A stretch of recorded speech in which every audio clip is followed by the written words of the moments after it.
students, a very big and warm welcome to all of you. I hope you all are doing perfect. So children, are you all ready for today's session? Yes, so let's start our today's chapter, which is heat. You will be aware about heat, temperature, flow of heat energy, measuring temperature, thermometer, transfer of heat, conduction, good and bad conductors of heat, convection, radiation, vacuum, flash. तो इस chapter में ये सब topic हम cover करने वाले हैं. First we start with this heat. Heat is a form of energy. Evidence for this is that heat can cause movement. Think of steam engines used to pull trains in the past. Heat has the ability to do work or move something. Further proofs comes from the fact that heat can change into other forms of energy and vice versa. During volcanic eruptions, heat can be converted into light and sound. Kinetic energy turns into heat energy when you rub your hands together. Burning of coal, petrol and diesel converts chemical energy into heat energy. Because heat is a form of energy, it is measured in the unit of energy, the joule, denoted by J. Calorie is an older unit of heat. 1 calorie is equal to 4.18 joules. तो heat के बारे में आप सभी जानते हैं, ये एक एनर्जी का फॉर्म मानी जाती है. हीट की वजह से आपके बहुत सारे मूवमेंट्स जो हैं वो होते हैं, जैसे कि स्टीम इंजन आपने देखा होगा, इसमें गर्मी की वजह से, हीट की वजह से ही ट्रेन को पुल किया जाता था. तो हीट में ये एबिलिटी होती है कि वो काम करती है और चीज़ों को भी मूव कराती है. Temperature is the degree of hotness or coldness of a body. It tells us whether something is hot or cold. For instance, when you touch an ice cube, we say it is cold. On the other hand, when we hold a cup of tea, we say it is hot. It would actually be more correct to say that the ice cube is colder than our hand and the cup of tea is hotter than our hand. Hence, temperature actually is a relative measure of how cold or hot a substance is. तो temperature क्या होता है? Temperature एक degree मानी जाती है hotness और coldness की. ये बताते हैं कोई चीज़ जो है वो कितनी गर्म है या फिर कितनी ठंडी है. Activity, take 3 vessels, make mark them as A, B and C. Pour some warm water in the vessel A, tap water in the vessel B and ice cold water in the vessel C. Now place your hand in vessel A and left hand in vessel C. Then place both of hand in vessel B. How do you feel on your hands? The same water in vessel B appears colder to the right hand, which was previously in contact with warm water, and warmer to the left hand, which was previously in contact with ice cold water. This shows that the feeling of hot and cold are relative. तो यहाँ पे आपको एक activity करनी है, ठीक है. आपको 3 बोल लेने हैं और उनको मार्क कर देना A, B एंड C. आपको A में क्या करना है? वार्म वाटर डालना है. B में आपको नॉर्मल वाटर डालना है, ठीक है. और C में आपको कोल्ड वाटर डालना है. फिर आपको क्या करना है? A एंड C में अपने हैंड्स को आपको रखना है थोड़ी देर के लिए, उनको निकाल करके फिर आपको दोनों को एक साथ B में डालना है. फिर आपको ऑब्जर्व करना है कि क्या आपने फील किया. Now our next topic is the flow of heat energy. Heat flows from a hot body to a cold body. The direction of the flow of heat energy determines if an object is hot or cold. A body which is losing heat feels the other body to be cold. A body which is gaining heat feels the other body to be hot. तो आपका जो heat होता है वो hot body से cold body की तरफ flow करता है. जैसे आपने देखा भी होगा, आपने क्या रखा, कोई चाय बनाने के लिए आपने कुछ भी रखा, कढ़ाई वगैरह रखी है, तो आपकी हीट क्या है? वो तो नीचे की तरफ है, लेकिन धीरे धीरे वो ऊपर की तरफ क्या करती है? फ्लो करती है. जब आप उसके हैंडल्स को टच करते हो तो उसके हैंडल्स पे भी वो जो हीट है वो उसका आपको ऑब्जर्वेशन देखने को मिलती है. मतलब वो जो हीट होती है वो आगे की तरफ क्या करती है? कोल्ड बॉडीज की तरफ फ्लो करती हैं. When heat flows from our skin to the object, we feel that the object is cold. If heat flows from an object to our skin, we feel that the object is hot. If heat flows at a very fast rate from the skin to object, the object appears to be very cold. If heat flows at a very fast rate from the object to the skin, the object appears to be very hot. तो आपकी heat जो होती है जब आपकी skin से किसी भी ऑब्जेक्ट पे फ्लो करती है तो आपका ऑब्जेक्ट आपको क्या करता है? आपको वो कोल्ड नज़र आता है.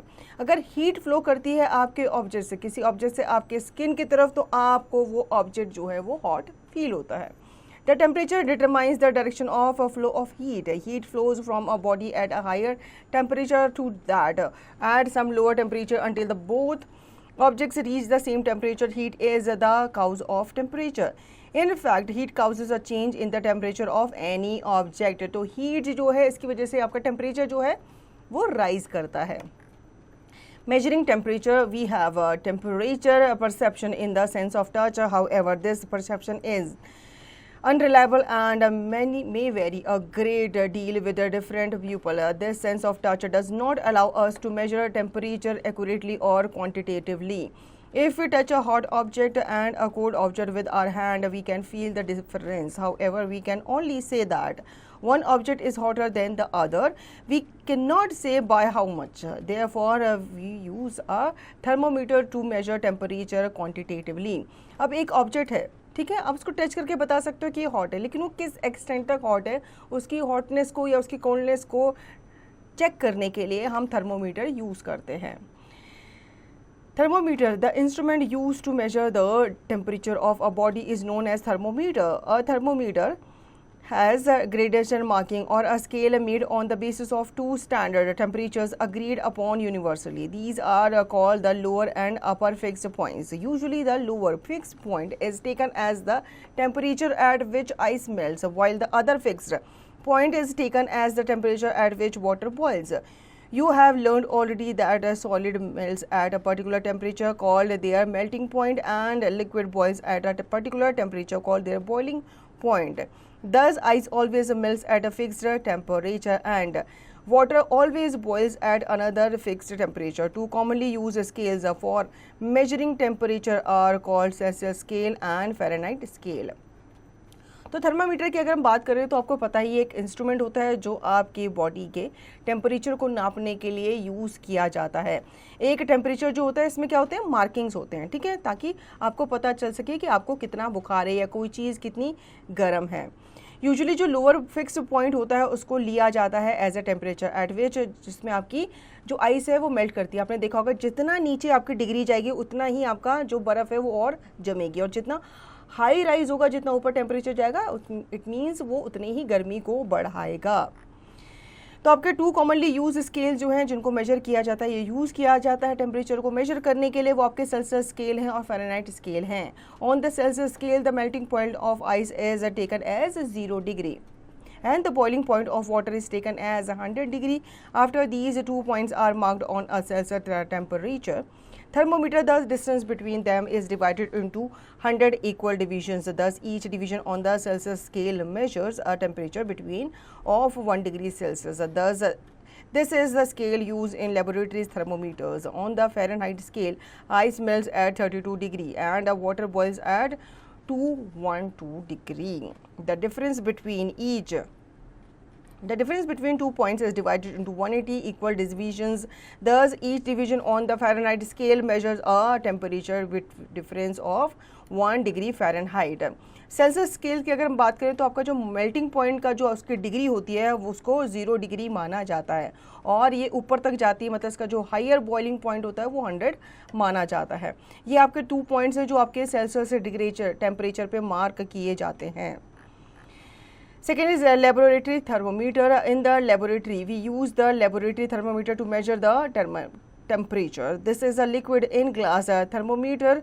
This is the use of expansion of a liquid to measure temperatures accurately. If the liquid gets warmed, it expands along the tube. There is no air vacuum above the liquid, so it can move easily along the tube. The liquid inside the thermometer is mercury.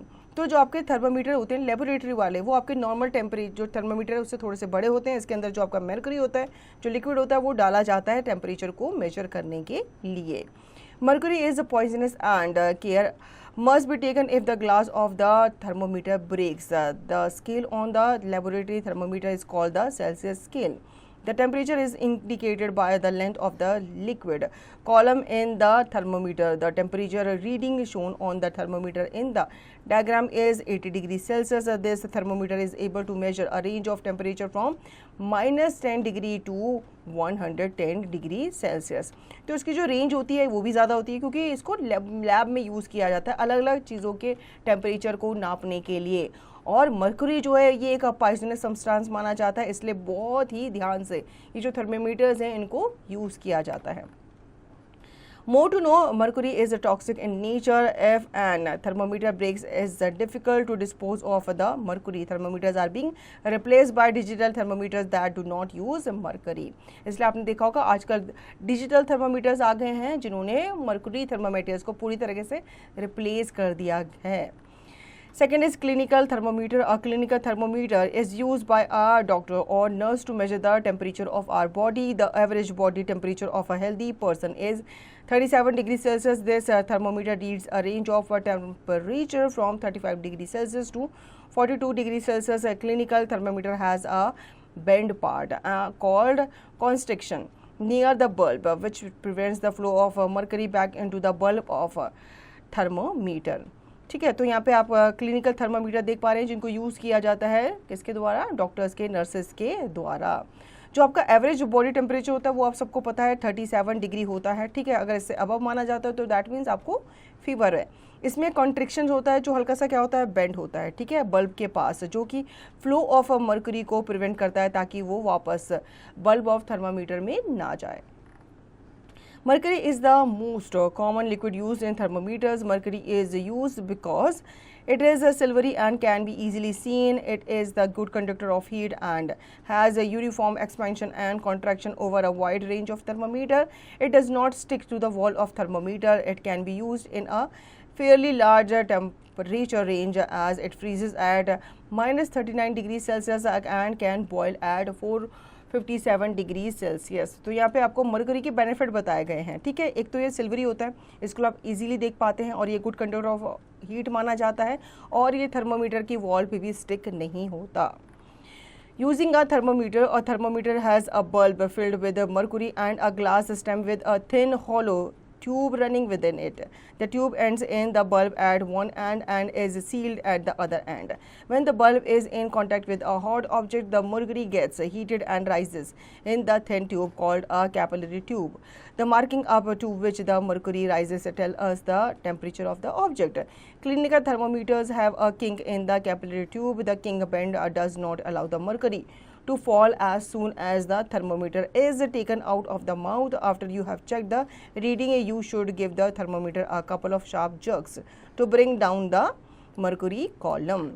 तो कैसे आप thermometer use करते हैं, आप सभी को पता है. आजकल डिजिटल टेम्परेचर थर्मोमीटर्स आ गए हैं. टेम्परेचर नाम लिखने के तो आप सिंपली क्या करते हो, उनको वॉश करते हो, हल्का सा जर्क करते हो और उनको आप अपने माउथ में प्लेस कर देते हो. लेकिन ये जो मर्क्यूरी थर्मोमीटर्स होते हैं इनको भी एज इट इज़ इस्तेमाल करना होता है. ठीक है, आपने इनको निकाला, इनको अच्छे से आपने स्टेरिलाइज़ किया है, अच्छे से धोया इनको, फिर उसको आपको जो बीमार पर्सन है, जो आपका इल पर्सन है, उसके मुँह पर आपको डालना है उसका टेम्परेचर वगैरह नापने के लिए.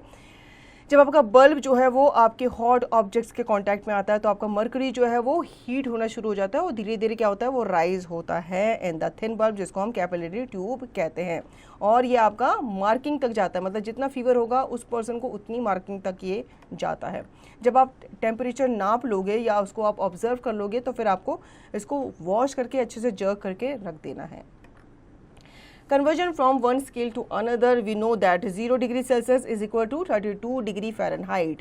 100 degree Celsius is equal to 212 degree Fahrenheit. Therefore, the interval of 100 in degree Celsius is equal to the interval of 180 in Fahrenheit.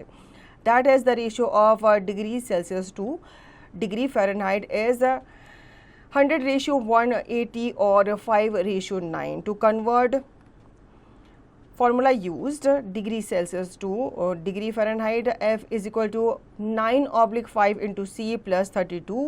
Second, degree Fahrenheit plus degree Celsius, C is equal to 5/9. उल्टा हो जाएगा, F minus 32. Example 1, convert 10 degrees Celsius to degree Fahrenheit. Example F is equal to 9/5 into C plus 32 is equal to 9/5 into 10. Plus 32 is equal to 50 degree Fahrenheit. Example 2, convert 95 degree Fahrenheit to degree Celsius. Solution C is equal to 5/9. F minus 32 is equal to 5/9 and 95 minus 32 is equal to 5/9 into 63 is equal to 35 degree Celsius. Example 3, at what temperature are the readings on the Celsius and Fahrenheit scales the same? Solution, let x be the common reading, then c is equal to f is equal to x. Using formula, c is equal to 5/9 f minus 32, and substituting x for c and f, we get x is equal to 5/9 x minus 32, 5/9 x minus 5/9 into 32, x minus 5/9 x is equal to 9 minus 5 into 32/9 is equal to 4/9 x is equal to minus 5 into 32/9 is equal to x is equal to minus 40. The common temperature is minus 40 degree, i.e. minus 40 degree Celsius is equal to minus 40 degree Fahrenheit. तो यहाँ पे आपको अलग अलग examples दे के समझाए गए हैं कैसे आप एक स्केल से दूसरे स्केल में टेम्परेचर को कन्वर्ट करते हैं. Evaluate yourself, answer the following questions. Which liquid is used in clinical thermometer and why? तो थर्मामीटर में आपका कौन सा लिक्विड यूज़ किया जाता है? वो है मर्करी. तो रीज़न आपको बताने हैं. Transfer of heat, when you keep water on gas stove, it becomes hot. On taking it off fire for some time, it becomes cool again. Why does it cool down? The water becomes cool by transferring its heat to the surrounding. Heat always gets transferred from hotter objects to colder objects. This heat transfer continues till both the bodies attain the same temperature. Hence, heat energy flows from a substance which is at a higher temperature to a substance which is at a lower temperature till the temperature of both is the same. It is known as a transfer of heat. तो transfer heat कैसे होती है? जैसे आपने कोई चीज़, कुछ भी आपने कोई वेसल अपने गैस में रखा, ठीक है, उसमें आपने पानी उबाला, उस पानी को जब आपने उबाला तो वो क्या हुआ? गर्म हुआ. लेकिन आपने गैस स्टोव ऑफ कर लिया, उस पानी वाले वेसल को आपने किसी ठंडी जगह पर रख दिया, नॉर्मल टेम्परेचर में रख दिया, तो कुछ टाइम बाद आप देखेंगे वो जो वाटर है और वो जो वेसल है वो क्या हो जाएगा? नॉर्मल टेम्परेचर पे आ जाएगा, ठंडा हो जाएगा. दैट मीन्स आपका हीट जो है ट्रांसफ़र होती रहती है. तो उस वेसल से जो हीट है वो एयर में या दूसरे आपके टेम्परेचर या सराउंडिंग में क्या हो गई? ट्रांसफ़र हो गई है. Mode of transfer of heat, the movement of heat is called heat transfer. There are three types of heat transfer: conduction, convection and radiation. तो इनको डिटेल में जान लेते हैं. कंडक्शन क्या होता है? पहले एक्टिविटी यहाँ पर दी गई है. To show the process of conduction, take an iron rod about 20 centimetre long, fix thumb tracks along the length of the rod using wax, heat one end of the rod, which what do you see? As the rod gets heated, the wax melts and the thumb tacks fall off. You will find that the thumb tack nearest to the end being heated falls off first. The furthest thumb back fall off last. ठीक है, तो ये आपको process करना है. आपको एक iron rod लेनी है जो आपके 20 सेंटीमीटर लॉन्ग होगी. उसमें आपको थंब स्टैक को फिक्स करना है इस तरीके से. ठीक है, उसके बाद आप क्या करेंगे? आपका जो आपने कैंडल को आपने ब्लो किया था, जलाया था, उसके बाद आपकी जो रॉड है वो गर्म होना शुरू हो जाएगी और जो आपका कैंडल के पास था उसकी जो थंबनेल्स हैं वो नीचे गिरना शुरू हो जाएंगी और फादर्स जो हैं दूर दूर वाली वो कम होंगी. दैट मीन्स आपका हीट जो है वो पहले फ्लो हुआ, धीरे धीरे वो आगे बढ़ा है.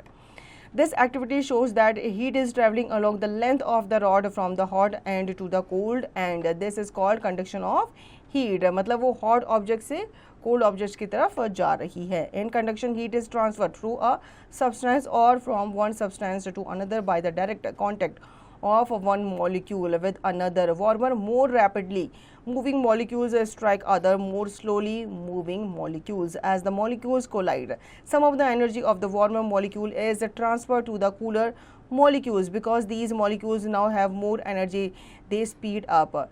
This process is repeated again and again. Heat transfer by conduction take place in solid, liquid and gases since they all are made up of molecules. ठीक है, तो molecules सब में प्रेजेंट है, इसलिए आपको सॉलिड में भी, लिक्विड में भी, गैसेस में जो ये कंडक्शन है ये होते हुए नज़र आ जाएगा. However, conduction mainly takes place in solids. Since molecules in liquids are farther apart, there is very little conduction in liquids. In gases, there is nominal conduction.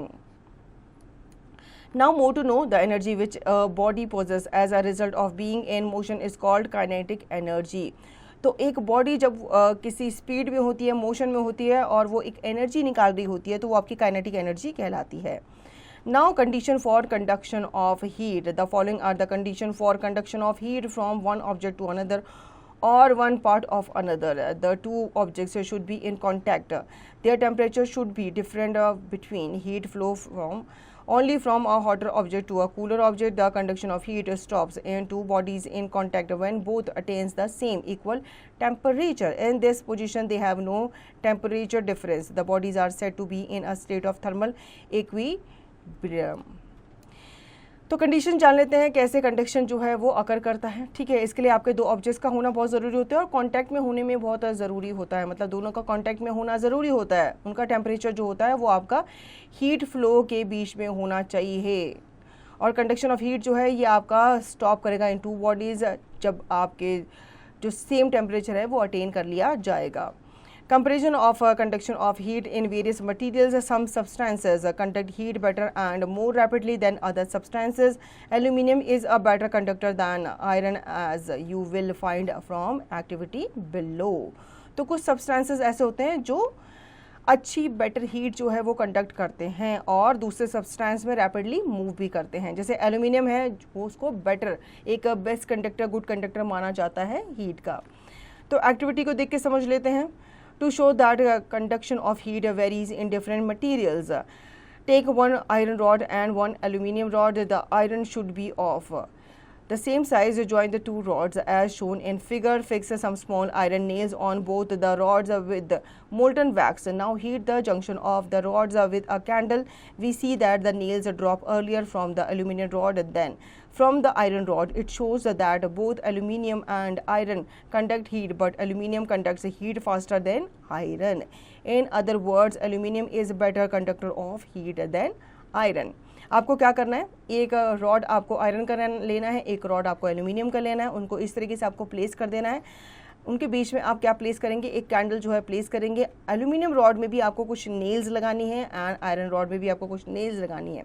जब आप गर्म करेंगे तो आप देखेंगे जो एल्यूमिनियम रॉड है उसकी नेल्स जो है जल्दी गिरेंगे, क्योंकि एल्यूमिनियम जो है बहुत जल्दी क्या होगा, गर्म होगा as compare to iron rod.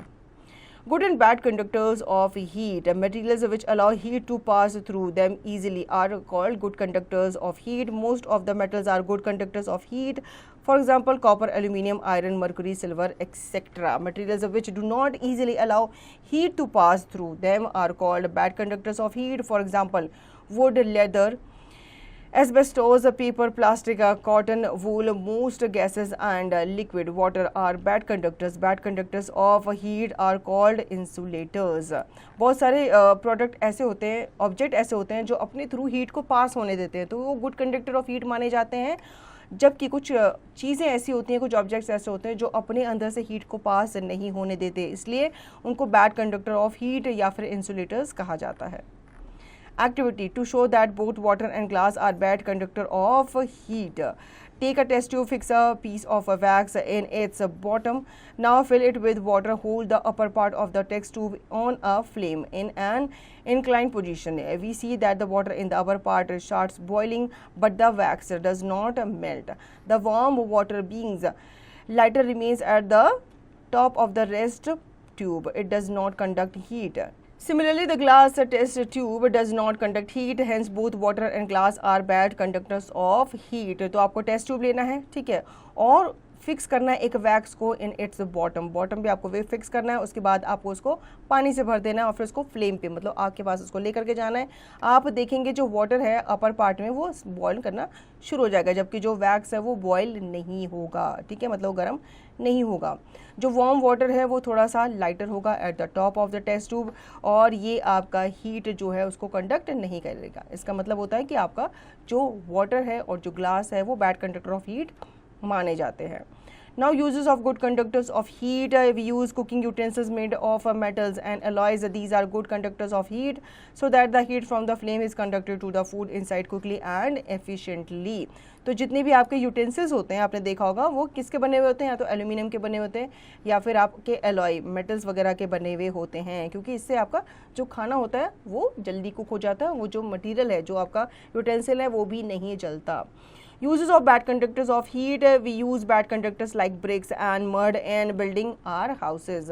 The heat outside is therefore not conducted into the rooms. Roof sheds are made of asbestos for the same reason. The handle of heating iron is best made of ebonite or wood. Ebonite or wood is a bad conductor of heat, therefore the heat from the iron is not conducted to the hand. Handle of a metal kettle for boiling water is covered with cone strips. Cone strips are bad conductors of heat, so the kettle handles does not get heated when water is boiled in the kettle. We wear woolen cloths in winter. Wool is a bad conductor of heat, thus woolen cloths do not allow heat of our bodies to escape. Tea is generally served in china clay cups. Because china clay is bad conductor of heat, it does not let the heat escape from the tea to the surrounding. Thus it keeps the tea hot for long time than metal cups. अब हम बात करते हैं bad conductors की. आपने देखा होगा utensils के जो आपके हैंडल होते हैं वो रबड़ वगैरह के या प्लास्टिक के बने हुए होते हैं. क्यों? क्योंकि आप उनको इजीली होल्ड कर पाओ और वो बैड कंडक्टर माने जाते हैं हीट के. इसलिए आपका यूटेंसिल्स तो गर्म रहता है, लेकिन आपके जो हैंडल्स होते हैं उनको बैड कंडक्टर से बनाया जाता है ताकि आपके हाथ जो हैं वो जले ना. इवन आपके घर बनाने में भी जो आपकी ब्रिक्स वगैरह हैं, मर्ड्स वगैरह यूज़ की जाती है क्योंकि वो बैड कंडक्टर ऑफ हीट मानी जाती है. अगर गलती से आग वगैरह लग जाए तो पूरी बिल्डिंग नष्ट नहीं होती. हम आयरन्स को हैंडल करते हैं विद एबोनाइट और वुड. ठीक है, जैसे आपने बाकी के भी आप यूटेंसिल्स देखे होंगे, कईयों में इसके हैंडल जो हैं वो एबोनाइट या फिर वुड के बने हुए होते हैं.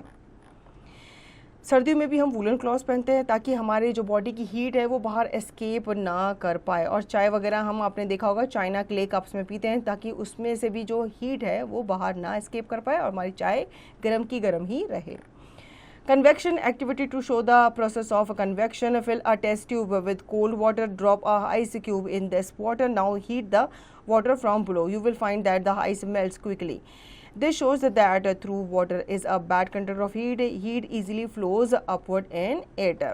तो यहाँ पे एक और एक्टिविटी आपको करनी है कन्वेक्शन का प्रोसेस को शो करने के लिए. ठीक है, आप एक आइस क्यूब एक टेस्ट ट्यूब में आप डालेंगे और उसको आप क्या करेंगे, फायर दिखा देंगे आग के पास, उसको लेकर के जाएंगे तो ऑब्जर्व करेंगे जो आपकी आइस है वो जल्दी क्या हो जाएगी, मेल्ट हो जाएगी. The above activity suggests that there is another way of transfer of heat in liquids. एक और एक्टिविटी हम कर लेते हैं. To show convection currents in water, drop a large potassium permanganate crystal in a beaker containing a liter water. The crystal starts dissolving in water and coloring it. Slowly pours more water into the beaker without disturbing the crystal. Heat the water using a very small flame just below the crystal. You will observe that the colored water rises from the place where the heat is supplied. After moving up some distances, it spread out and comes down along the side of the beaker. तो आपको एक क्या करना है, एक large potassium permanganate जो है वो आपको एक बीकर में डाल देना है जिसमें आपको स्मॉल आपका अमाउंट ऑफ वाटर होगा. देन आपका क्रिस्टल जो है वो पानी में डिज़ोल्व होना शुरू हो जाएगा और उसको कलर भी करेगा.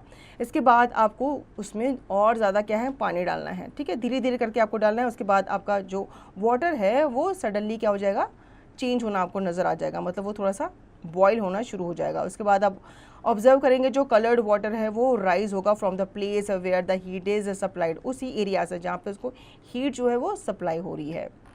Let us read why this happened. You have seen that substances expand when heated. Their volumes increases but their masses remain the same. This means that the mass per unit volume of heat substance reduces, i.e. the density of the substance decreases on heating. The substance therefore become lighter or less down. As the water at the bottom near the crystal is heated, it becomes lighter and rises up. The rising water is hotter, so its molecule vibrate faster. They strike other cool molecule on their way up and pass on their energy to them. Soon their vibration reduce and rising up become cold. The cold water being heavier come down from the side. It gets heated up and rises again. Thus the water molecules themselves move and carry heat to the other parts of the water. This constant movement of water is called convection current, and this method of transfer of heat is called convection. तो आपके जो water molecules है आपने देखे हैं दोबारा से वो क्या करते हैं, नीचे जाते हैं, दोबारा से राइज होकर ऊपर आते हैं. तो ये आपका जो मूवमेंट ऑफ वाटर है कन्वेक्शन करंट कहलाता है. Now do it yourself. Compare this method of transfer of heat to the case where you yourself get up and go to your friend to give him the book. तो आपको अपना transfer of heat जो है उसको क्या करना है, compare करना है, जहाँ पे आप खुद जो है वो उठ करके अपने फ्रेंड के घर जाते हैं उसे बुक देने के लिए. Convection is the process of transfer of heat in which the heated molecules of a liquid or gas themselves move to carry heat from the hot to cold regions. Can convection take place in solids? Why? तो क्या convection जो है, अब हमने देखा है कि ये लिक्विड में गैसेस में कैसे होता है, अकर करता है, लेकिन सॉलिड्स के बारे में हम नहीं बता सकते. Convection in gases are bad conductors of heat. However heat travels in gases by convection. We can perform following activities to show convection in gases. Activity to show convection current in gases. Take a covered box made up of cardboard. Make 2 holes in the cover of the box. Fit 2 small plastic tubes in the 2 holes. The 2 holes will work as chimneys. Place a lighted candle under hole A, i.e. inside the box, and hold a burning incense stick above a hole B. You will see that the smoke from the incense stick agarbatti enters through hole B and leave through A. तो आपको क्या करना है, cardboard box लेना है इस तरीके का, ठीक है. उसमें आपको 2 होल करने हैं और उसमें आपको 2 ट्यूब्स वगैरह लगानी हैं. ये जो 2 ट्यूब्स हैं ये आपके चिमनी की तरह काम करेंगे. फिर आपको एक तरफ आपको क्या करना है, जो कैंडल होती है वो जलानी है, और दूसरी तरफ आपको अगरबत्ती जो होती है वो आपको जलानी है. फिर आप देखेंगे अगरबत्ती का जो धुआं है वो नीचे जा रहा है, ठीक है. नीचे जा करके वो जब अगरबत्ती जो मोमबत्ती है उसकी हीट से मिल रहा है, ऊपर आकर के वो क्या हो रहा है, गर्म धुआं फेंक रहा है. Sea and land breezes. In coastal areas, the breeze generally flows from the sea towards the land during the day and from the land towards the sea during the night. Sea and land breeze are actually convection currents. Let us see how they are produced. अब यहाँ पे एक और example आपको दिया गया है sea breeze और लैंड ब्रीज का.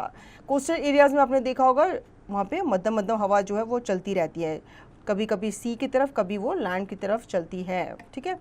You know that water has a higher heat capacity than land. This means that the water takes a longer time to heat up than the time taken by land. It also takes a longer time to cool down.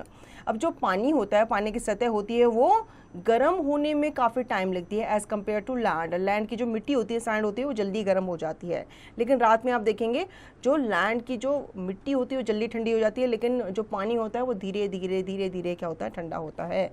During the day, land heats up more than water. The air over the land becomes hotter and lighter and rises up.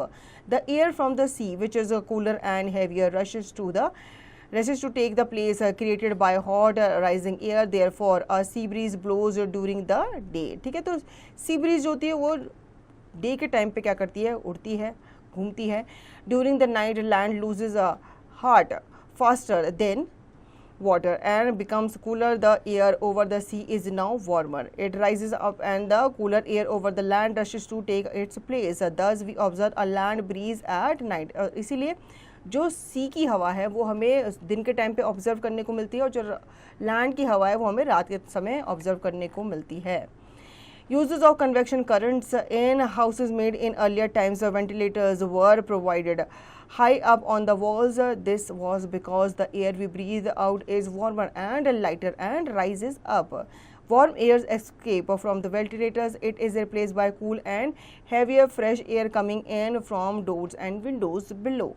Thus still air goes out at the top and fresh air comes in from below due to the convection currents set up in the air in the house. पुराने ज़माने में आपने देखा होगा खिड़कियों के ऊपर ऐसे छज्जे वगैरह बनाए जाते थे जिनमें एक क्या होता था, एक वेंटिलेटर होता था, एक छोटी सी खिड़की और होती थी, क्योंकि गर्म हवा के बारे में माना जाता है जैसे ये राइज अप होती है, जल्दी राइज अप हो जाती है और ये बाहर निकल जाती है, हल्की हो जाती है. लेकिन जो आपकी फ्रेश एयर होती है वो आपके खिड़कियों के थ्रू आते हैं, दरवाजे के थ्रू आती हैं, और आपको फ्रेश एयर जो है मिलती रहती हैं. The hot furnace gases are less dense than air and hence lighter. They rise up through the chimney. The smoke or fumes around them rush into take their place and the hot furnace gases are sucked out. तो आपने hot furnace gases के बारे में देखा होगा, ये less dense होते हैं और यहाँ पे आपकी एयर जो होती है वो लाइटर होती है. ठीक है, एयर जो होती है लाइट होती है तो ऊपर वो जल्दी से क्या करती है, राइज करती है और चिमनी के थ्रू बाहर निकल जाती है. Central heating and buildings is based on the concept of convection currents. Room heaters are placed on the floor of a room. When the cool air is heated, it rises up and the cold air flows down to the floor. This results in effective heating of the entire room. इसी तरीके से आपके जो room heaters होते हैं वो भी काम करते हैं, वो अपने थ्रू जल्दी से जो हॉट एयर होती है उसको तो वो फेंकते हैं, साथ ही साथ वो कोल्ड एयर जो नीचे की होती है ठंडी हवा उसको वो क्या करते हैं अपने अंदर खींचते हैं, उसको भी वो गर्म बना देते हैं. Your wisdom, why is a room heater placed near the floor and an air conditioner near the ceiling? तो आपको बताना है कि क्यों रूम हीटर्स हम नीचे रखते हैं और एयर कंडीशनर्स को ऊपर वॉल पे माउंट किया जाता है. Now radiation, both the process i.e. conduction and convection, need a medium or a substance, whole molecules transfer or carry the heat from the hot to the cold region. In these processes, the medium also gets heated. When you sit in front of a fire, you will feel warmth of the fire. However, the air between you and the fire is a bad conductor of heat and does not get heated up much. Therefore, the heat is not reaching you by conduction. It also cannot reach you by convection, since convection currents rise upwards. तो जितने भी आपके process हैं जो हमने अभी पढ़े हैं कंडक्शन और कन्वेक्शन, इनको एक मीडियम जो है वो चाहिए होता है, एक सब्सटेंस चाहिए होता है जिसमें आपके मॉलिक्यूल्स जो हैं वो ट्रांसफ़र किए जाते हैं from heat to cold regions.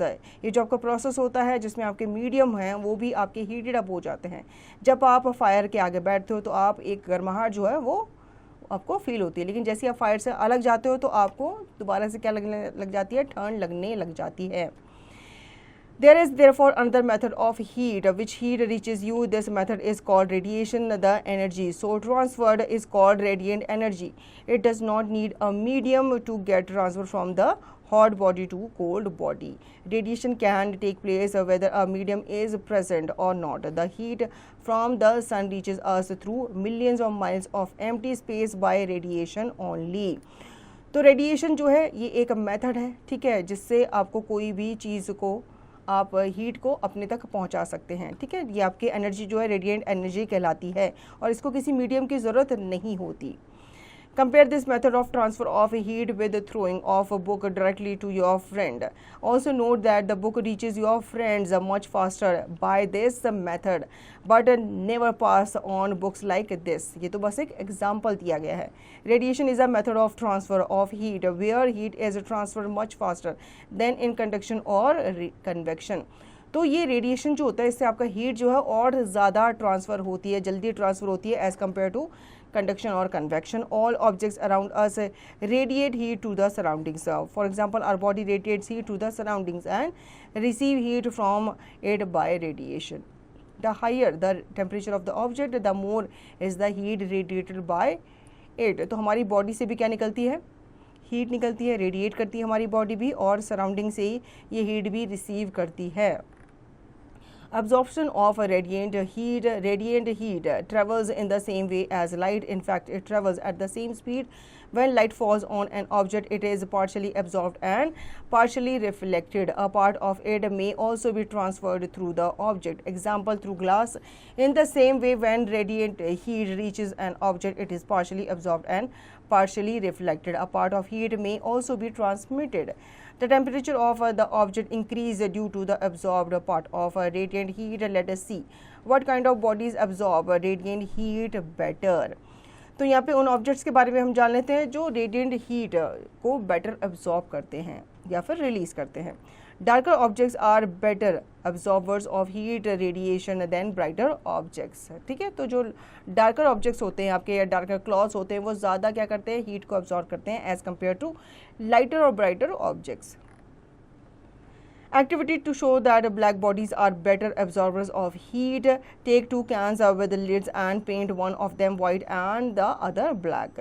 Put a thermometer in each of them and pour equal amount of water in each. Place both the cans under the sun after fixing the lid. After some time you will see that the mercury level in the thermometer placed in the black can is more than that in the white one. ठीक है, ये activity आपको करनी है, समझ गए होंगे आप. दो लिड और दो कैन्स आपको लेने हैं. एक कैन को आपको ब्लैक पेंट से कवर कर देना है, दूसरे को आपको वाइट पेंट से. इनके अंदर आपको थर्मामीटर रख देना है और इन दोनों को ही आपको प्लेस कर देना है सनलाइट के नीचे. फिर आप ऑब्जर्व करेंगे जिस कैन को आपने ब्लैक कलर से पेंट किया था उसका आपको टेम्परेचर ज़्यादा मिलेगा. You will find that when the cans are placed in the sun, the temperature of the water in the can painted black rises more than that of the water in the white can. This happens because a black object absorbs more radiant heat than a white object in the same time period. You will also find when the cans are placed in the shade, then the black colored can cool down faster. ठीक है, जितना जल्दी ये गर्म होते हैं उतनी जल्दी ये cool down भी होते हैं. Thus, we concluded that a black object absorbs or radiates more heat than a white object in the same time period. In general, dark-colored objects absorb and radiate more heat than light-colored objects. तो इसलिए इससे हम इस conclusion पे पहुँचे कि जो black colour objects होते हैं वो ज़्यादा हीट्स को क्या करते हैं, एब्जॉर्ब करते हैं और बहुत जल्दी करते हैं. Use of radiation. It is better to wear light colored clothes in summer because they absorb a small fraction of radiant heat from the sun and reflect a large fraction of it. It is better to wear dark clothes in winter because they keep us warm by absorbing most of the radiant heat of the sun and reflecting a very little of it. इसीलिए कहा जाता है summers में हमें light colour के clothes पहनने चाहिए क्योंकि ये हीट कम अब्जॉर्ब करते हैं और हमें गर्मी भी नहीं लगती. लेकिन विंटर्स में इसका उल्टा होता है. विंटर्स में हमें डार्क कलर के क्लॉथ्स पहनने चाहिए क्योंकि उस टाइम पे हमें क्या चाहिए होती है, हमें ठंड से बचने के लिए गर्माहट चाहिए होती है. तो अगर हम डार्क कलर्स के क्लॉथ्स पहनेंगे तो वो सन की हीट को जल्दी एब्जॉर्ब करेंगे और हमें वार्म रखेंगे. Cloudy nights are warmer than clear nights due to the fact that heat which is radiated by the earth is again reflected back by the clouds. On the other hand, this phenomena is not possible when the night is clear. तो cloudy nights जो है ये भी warmer मानी जाती है क्योंकि अर्थ की जो हीट निकलती है ना वो एस्केप होकर के कहाँ टकराती है, वो क्लाउड से टकरा करके वापस आती है. Radiators of cars and air conditioners are painted black. In this way, they radiate a maximum amount of heat to produce cooling effect. आपके कार के और जो एयर कंडीशन के जो आपके रेडिएटर्स होते हैं वो ब्लैक कलर से पेंट किए जाते हैं. We know that the moon does not have its own light. The radiation from the sun fall on the moon since the surface of the moon is rough and dull. It is a good absorber of a radiant heat and light. Only a fraction of a radiated heat is reflected by the moon on the earth. Thus, moonlight is cool on the earth, while sunlight is direct hot radiation from the sun. आपको पता ही है कि moon की खुद की light नहीं होती तो वो सन से लाइट क्या करता है, रेडिएट करता है. इसलिए उसका ज़्यादातर जो पार्ट है, जो सरफेस है वो कैसा है, वो रफ है, डल है.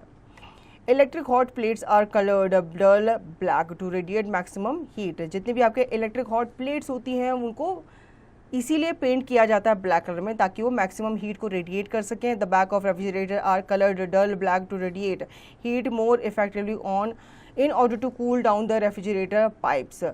In outer base of a cooking utensil is painted black so that it absorbs more heat and the cooking is done in less times. Electric rooms heaters are provided with a polished metal surface behind the heating elements. This surface reflects all the radiant heat from the heating elements in that fall on it. This makes the room heater more effective. जितने भी आपके electric room heaters होते हैं देखा होगा उनके जो surface होते हैं वो ब्लैक कलर से ही पेंट किए जाते हैं ताकि ज़्यादा हीट एनर्जी जो है उनको उनके थ्रू निकाली जा सके. Evaluate yourself. Answer the following questions. By which mode is heat transferred in solids? तो ये आपको बताना है.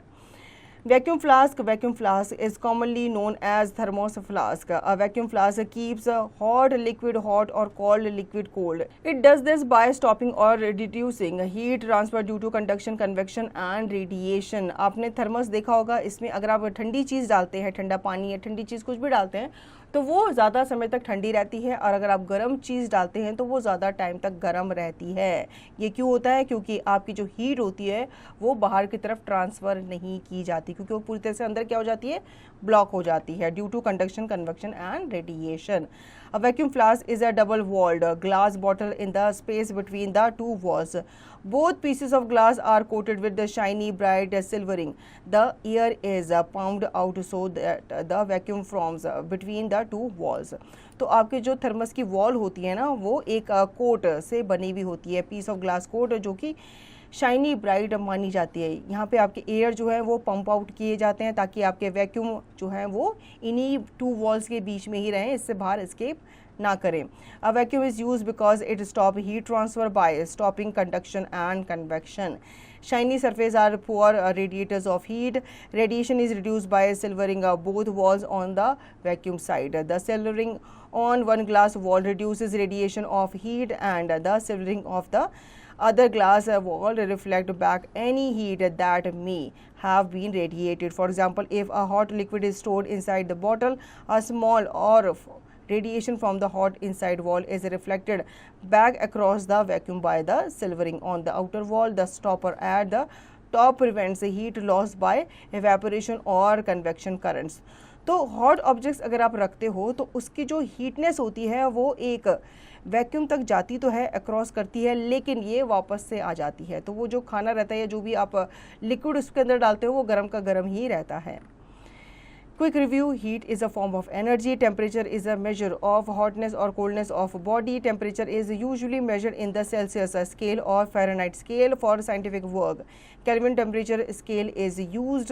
A clinical thermometer is used to measure body temperature. Heat is transferred from a hot to a cold body by conduction, convection, and radiation. Conduction is that process of transfer of heat in which heat is transferred from one molecule to the next molecule, from the hot end to the cold end, without molecules of moving themselves. Good conductors of heat allows heat to be conducted through them easily. Materials which do not allow heat to be conducted through them easily are called bad conductors of heat or insulators of heat. Most liquids and all gases are bad conductors of heat. Convection is that process of transfer of heat in which the heated molecules of liquid or gas themselves move. They carry heat from the hot to the cold region. During transfer of heat by convection, currents are set up in liquid or gas. Land and sea breezes in coastal areas occur due to convection currents. Radiation is the process of transfer of heat in which a material medium is not necessary. Heat is directly transferred from one body to the another. Dark color objects absorb and radiate more radiant heat than light color objects. The vacuum flask minimize transfer of heat by conduction, convection, and radiation. Now terms to learn: heat. Energy due to movement of molecules in a substance. Temperature, the measure of hotness or coldness of a body.